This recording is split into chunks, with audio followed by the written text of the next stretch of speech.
আসসালামু আলাইকুম রহমতুল্লাহি ওবরকাতুহ।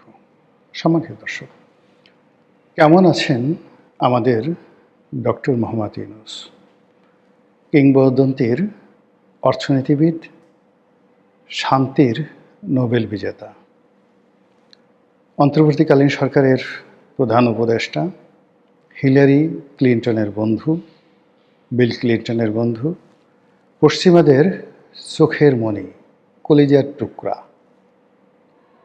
ডক্টর মোহাম্মদ ইউনূস এখন কি করছেন, কি ভাবছেন?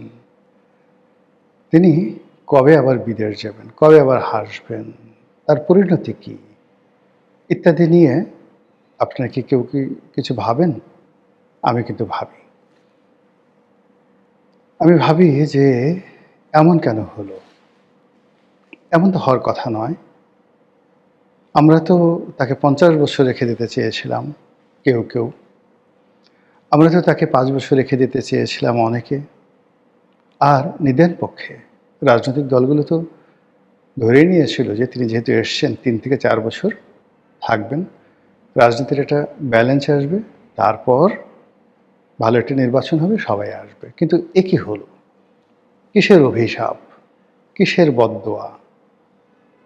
এটা কি গ্রামীণ ব্যাংকের সেই অসহায় দরিদ্র মানুষগুলো যারা ঋণের কিস্তি পরিশোধ করতে গিয়ে ভিটেমাটি খুইয়েছেন?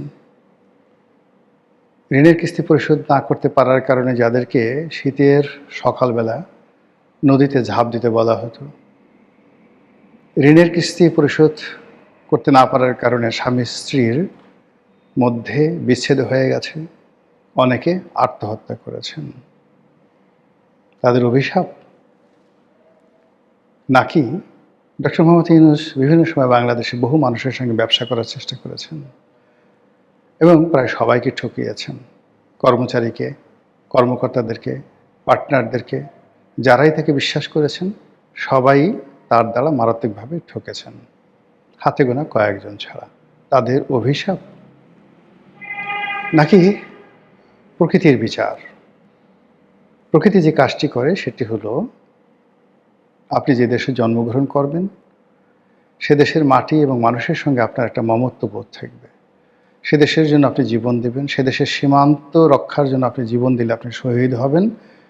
এটি প্রকৃতির বিধান। বাংলায় যারা জন্ম নিয়েছেন, বাংলার আম, জাম, কলা, কাঁঠাল, ইলিশ, তাল থেকে শুরু করে যা কিছু আছে সব আপনার অস্থি মজ্জার সঙ্গে এমনভাবে মিশে আছে, পৃথিবীর সবচেয়ে সেরা খাবারগুলো আপনার ভালো লাগবে না।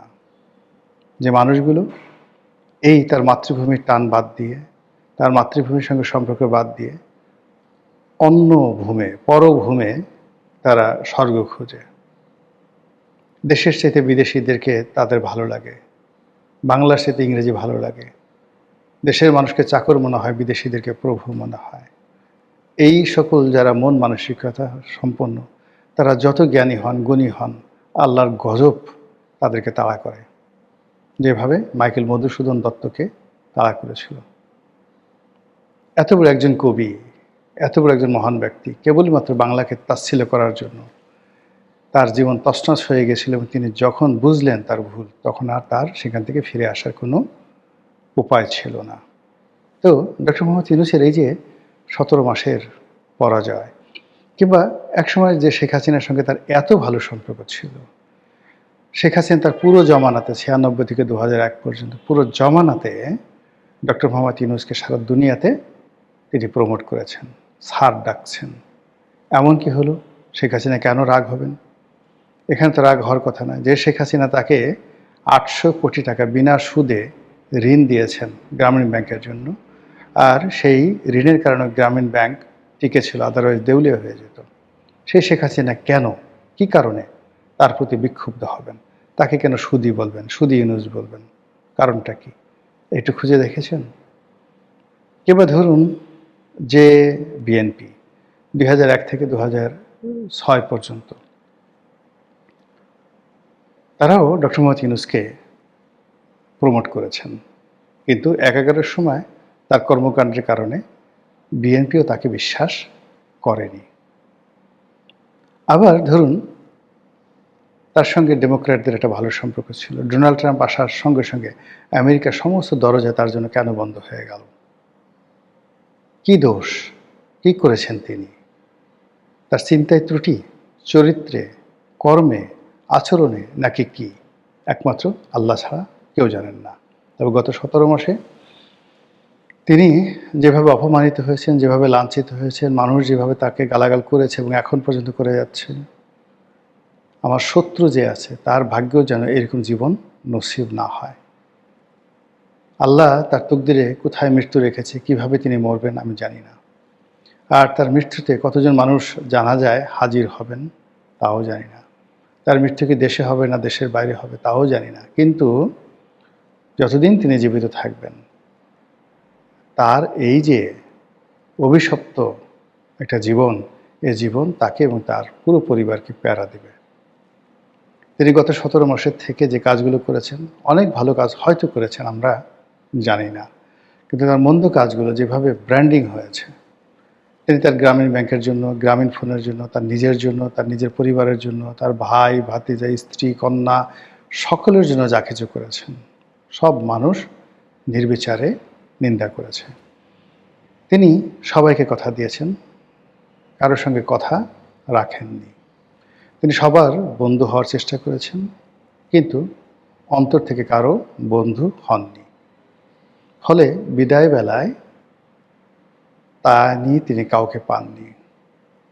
তিনি যেদিন যমুনা ছেড়ে গেলেন, সেদিন জামাতের আমির তারেক রহমান সাহেব, অন্যান্য যে রাজনৈতিক দল যারা এই যাকে বলা হয় সংস্কার কমিটিতে, রিয়াজ আলীর কি আলী রিয়াজ আলীতে না আলী রিয়াজের সংবিধান সংস্কার কমিটিতে নিয়মিত গেছেন প্রায় কত 70টা না 80টা রাজনৈতিক দল।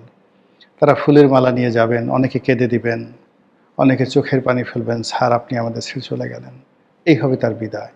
কিন্তু না, তিনি তার কন্যাকে নিয়ে আর এসএসএফের গার্ড নিয়ে ধীরে ধীরে মার্সিডিজ গাড়ির দিকে, সরকারি গাড়ির দিকে এগিয়ে গেলেন।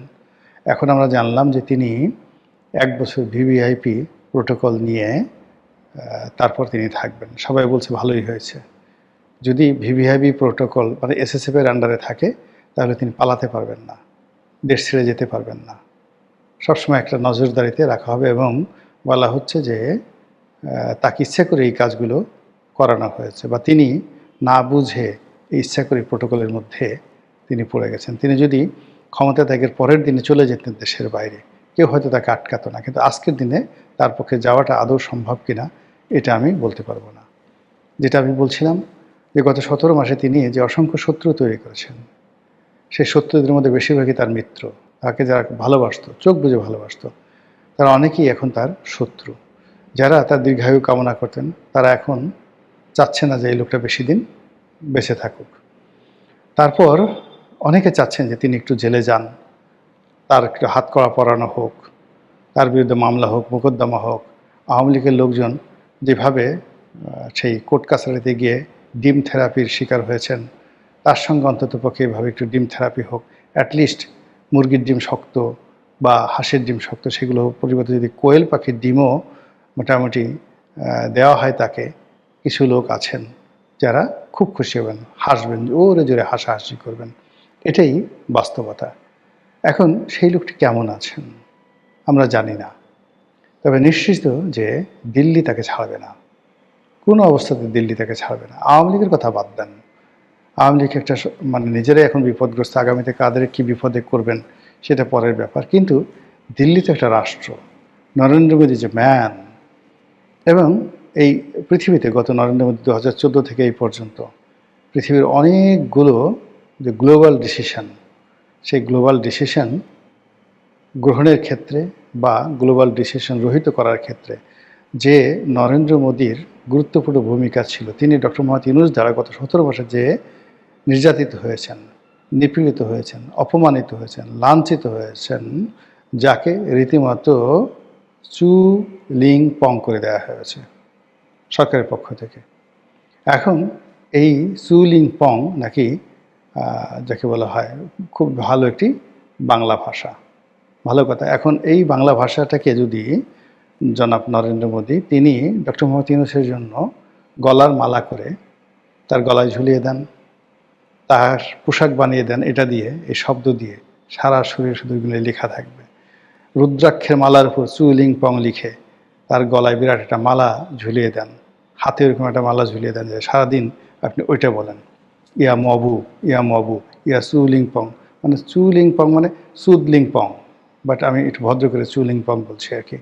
তো এটা আপনি জব করতে থাকেন, বিকজ এই আপনি বাংলাদেশে কিছু গত 17 মাসে দিতে পারছেন আর না পারছেন, কিন্তু মব এবং এই সুদ লিংপং এই দুটো শব্দ আপনি জাতিকে উপহার দিয়েছেন, এমনভাবে শিখিয়ে দিয়েছেন জাতি আর কোনোদিন ভুলবে না। তো যেটা বলছিলাম যে বর্তমান সরকারের উপর তো আপনারা সবাই জানেন নিশ্চিত আমেরিকার একটা প্রভাব আছে, ভারতের একটা প্রভাব আছে। ভারতের গ্রিন সিগন্যাল ছাড়া, আমেরিকার গ্রিন সিগন্যাল ছাড়া বাংলাদেশে কোনো কিছু ঘটেনি এই গত সেই কয়েক মাসে। তো তাই যদি হয় সেক্ষেত্রে ডক্টর মোহাম্মদ ইউনূসকে কি সহজে ছেড়ে দেওয়া হবে? আল্লাহ জানেন। অথবা তার বিরুদ্ধে কি নতুন করে দুর্নীতির মামলা হবে? তার উপদেষ্টাদের বিরুদ্ধে মামলা করার জন্য তোড়জোড় হচ্ছে।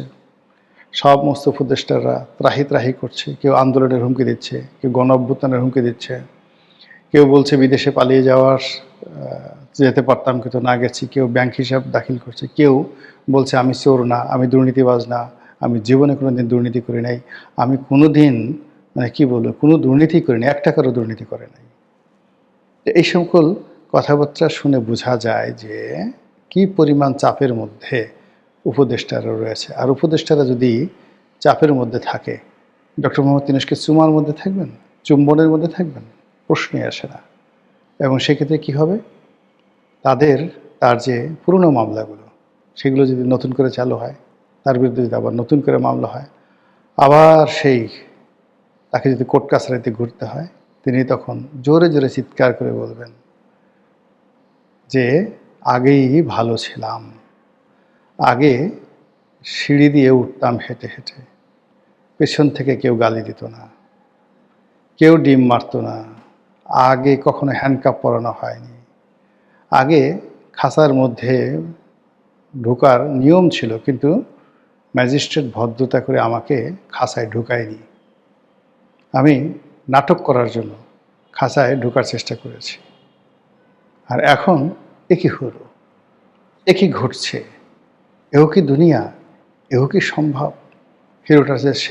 হিরোডোটাসের সেই বিখ্যাত গল্প সাইরাস বনাম ক্রেশাস, সেই সময়টিতে মহামতি সাইরাস মানে পারস্যের সম্রাট, তার দ্বারা যখন লিডিয়ার রাজা ক্রেশাস মৃত্যুদণ্ডপ্রাপ্ত হলো, তখন আশ্চর্য হয়ে গেলেন। এখন যেভাবে যদি অলনে ছাড়েন ইরান জিতে যায়, ইরান জিতার পর ডোনাল্ড ট্রাম্পকে ধরে আনা হয় এবং ইরানের শাসকরা সিদ্ধান্ত দেয় যে বড় একটা জ্বলন্ত চিতা জ্বালাও, সেই চিতায় ডোনাল্ড ট্রাম্পকে হ্যান্ডকাপ পরিয়ে শিকলবদ্ধ অবস্থা তাকে পুড়িয়ে মারো।